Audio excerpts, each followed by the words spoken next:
The Jewish people have a long history of suffering. From the Exodus from Egypt to the Holocaust, they have faced persecution and violence.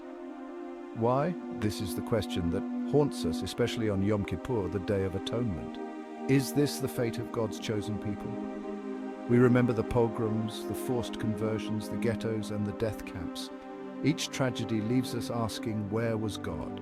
Was he silent? Did he turn away? These questions cut to the core of our faith. We cling to the promises, the covenant with Abraham, the dream of a homeland, but the reality on the ground, the ongoing conflict, the bloodshed, makes us question everything. Is this the fulfillment of God's plan, or are we caught in a cycle of pain with no end?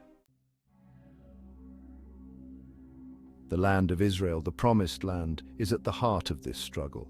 For Jews, it is the land given by God, a place of refuge and redemption. But this claim is contested, leading to conflict and violence.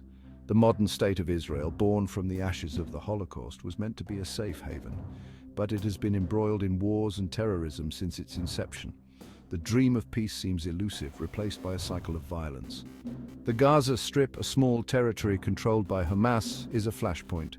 Rockets rain down on Israeli civilians, airstrikes target Hamas infrastructure, often causing civilian casualties. Both sides claim self-defense, but the result is suffering for all. The conflict is not just about land or security, it is a clash of narratives, of identities, of claims to the same sacred spaces. With no solution in sight, the Jewish epoch becomes the source for answers. Could idolatry be the hidden solution to the conflict? Is this a way for Israel to express their grievances against the God of Abraham, the God who has become negligent of his own chosen people? In ancient times, as written in the book of Numbers, the bronze serpent served as a symbol of healing and faith, as it became the focal point that saved the Israelites from fiery serpents. We see that much like the fiery snake bites endured by the Jewish people while wandering through the desert, the rocket attacks from Gaza into Israel denote a similar circumstance. Could making an image to the god of war reflect the same dynamic that saved the Jews from the fiery serpents? Anthony of Boston believes so. He's been able to predict when the escalation of rocket fire from Gaza into Israel would occur simply by observing the planet Mars.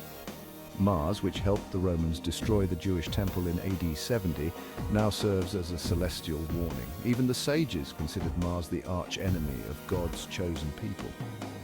Anthony proposes a solution to the conflict, much like how Moses revealed the solution to heal the Jewish people from snake bites. He suggests making an image of the god of war, whom he calls Amarus.